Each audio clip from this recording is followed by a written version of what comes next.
बज रहा है। अरे भाभी जी। अरे बाप रे बाप, इतना खतरनाक बज रहा है कि मेरी साड़ी सरक जा रही है। जरा आप भी संभाल के रहिए, क्या पता आपका भी लुंगी सरक न जाए। नहीं भाभी, आप तो मजाक ही करने लगे।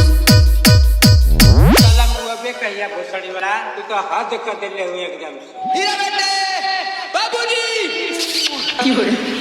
कौन सी कंपनी का स्पीकर लगाए हो बताओ? आज मांग कर लाए हो ना, सब पता चलता है। मांग मांग कर बजाते हो ना।